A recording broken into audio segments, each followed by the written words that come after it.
Close your eyes and breathe in the air of 1970. In the valleys of Southern California and the hills of the Bay Area, the scent wasn't of exhaust and congestion. It was the sweet, intoxicating perfume of orange blossoms and blooming hibiscus. Back then, California wasn't just a state. It was a promise. It was the golden dream made accessible to anyone with a steady job and a sense of adventure. If you were a young family in 1970, standing on a sidewalk in Orange County, San Jose, or the San Fernando Valley, you weren't looking at a crisis. You were looking at opportunity. You could walk into a brand new, mid-century modern ranch house, complete with a sliding glass door that led to a sun-drenched backyard, and the price tag wouldn't cause your heart to stop. The median home price in California in 1970 was roughly $24,000. To a person living in 2026, that number feels like a typo. It sounds like the price of a used car, not a piece of the American dream. But back then, $24,000 represented about 2.5 times the average family income.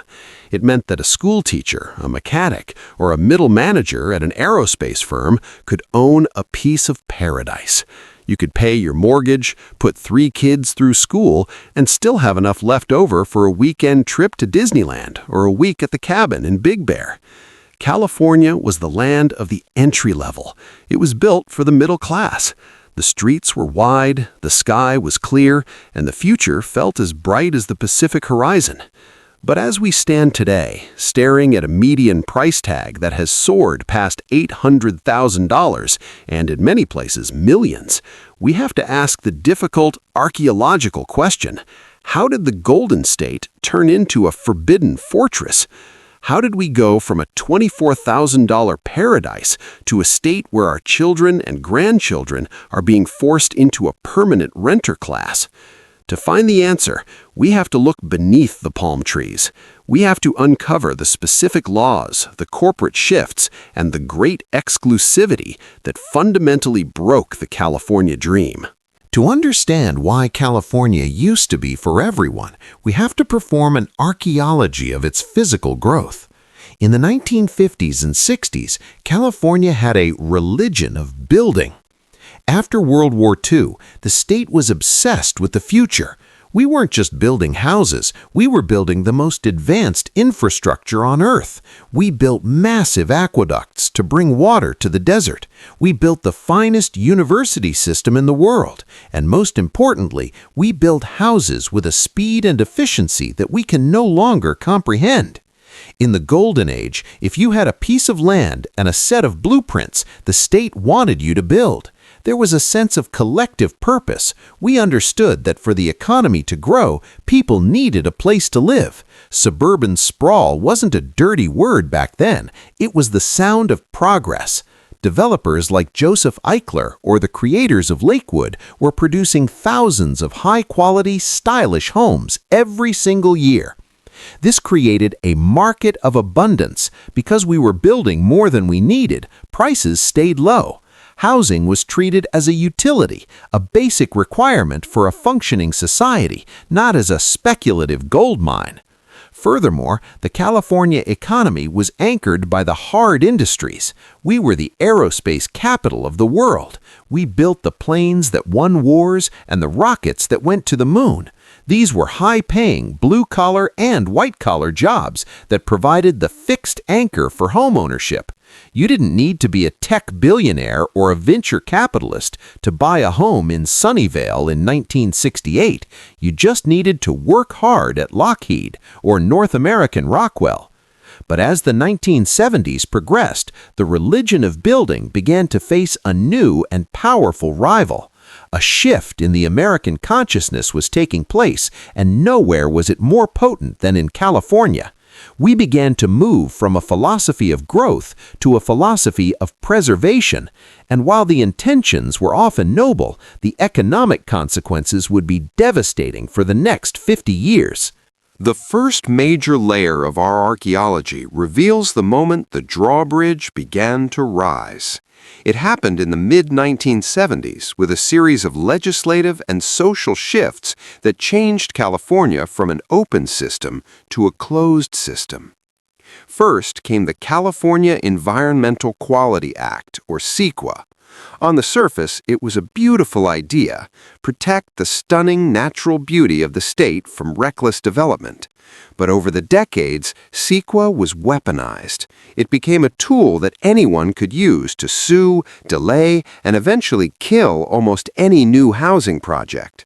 The eyes on the street were no longer watching out for neighbors. They were watching for any new roofline that might change the character of their neighborhood.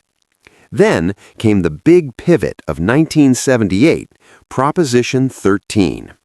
For those of us who were homeowners in 1978, Prop 13 felt like a miracle. It froze our property taxes and gave us the fixed anchor of stability. It allowed us to stay in our homes as we aged, shielding us from the skyrocketing values of the California market. But as economic archaeologists, we have to look at the hidden cost.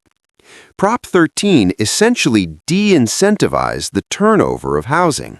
People stopped moving because they didn't want to lose their low tax base. This created a stagnant market.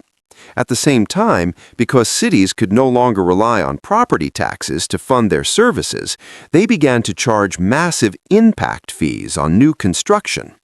Today, before a single nail is driven into a new house in California, the developer often has to pay over $100,000 in fees to the city. That entry-level ranch house is now impossible to build because the legislative tax is higher than the entire cost of the house was in 1970. We created a system that favored those of us who were already in and punished those who were trying to get in. We built a financial drawbridge made of red tape and lawsuits. The $24,000 paradise didn't just disappear. It was regulated out of existence by a generation that wanted to preserve their view at the expense of the next generation's future. As we move into the 1990s and 2000s, our archaeology finds the arrival of the new gold rush, Silicon Valley. The shift from the aerospace economy to the tech economy changed the very nature of California wealth. In the old days, wealth was distributed across a broad middle class, but the tech boom created a concentrated wealth that the housing market wasn't prepared for. Suddenly, you had thousands of 20-somethings with stock options and six-figure salaries competing for the same limited supply of houses that hadn't been expanded in decades. This drove prices into the stratosphere. Housing in California stopped being a shelter and became a speculative asset. Investors from all over the world, and eventually the massive corporate landlords like BlackRock, realized that California housing was a sure bet. Because the state refused to build and because the demand was infinite, the price could only go up. Your neighborhood was no longer a collection of families. It became a global hedge fund. This is the Silicon Squeeze. We see the results every day. Teachers who have to commute 2 hours to reach their classrooms, nurses who live in vans because they can't afford a studio apartment, and retirees who are equity rich but life poor, living in homes worth $1 million but afraid to sell because they can't afford to live anywhere else in the state they love. The golden dream has become a golden cage. The state that once prided itself on being the future of America has become a cautionary tale of what happens when you prioritize asset appreciation over human access. So where does this leave us, the generation that remembers the $24,000 paradise? As economic archaeologists, what is our golden insight? First, we must recognize that the old rules of California are broken. If you were a homeowner in the Golden State, you are sitting on a fortress of equity. But you must be careful not to mistake that equity for security.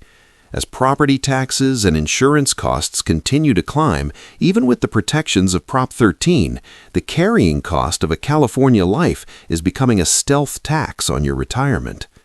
Second, we must rethink the inheritance. For many California families, the house is the only remaining piece of wealth.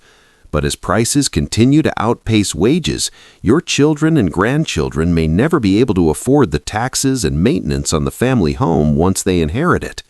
We must look at equity harvesting strategies or trust planning that allows for the preservation of wealth without the burden of an unaffordable property. Third, we must look for the new California. In 1970, people moved to California because it was the land of the future. Today, the Golden Age insight might involve moving from California to find the infrastructure of abundance in other states that are still in their building phase. Freedom isn't just about a beautiful sunset, it's about the financial sovereignty to enjoy it.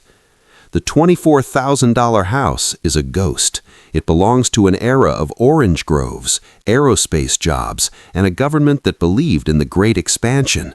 We cannot bring back 1970, but we can learn the lesson of that era. The lesson is that a society is only as strong as its entry point. When we make the first step of the American dream impossible to reach, we destroy the ladder for everyone. If you were lucky enough to own a piece of the Golden State, guard it, but use the insight we've uncovered to ensure that your wealth doesn't become a golden cage for your descendants. Before we go, I want to ask you, what was the price of your first California home? And do you still recognize the neighborhood where you started your journey? Share your California story in the comments below. Let's remind each other of what the golden dream used to look like and how we can protect what remains of it. Thank you for watching the Golden Age Insight.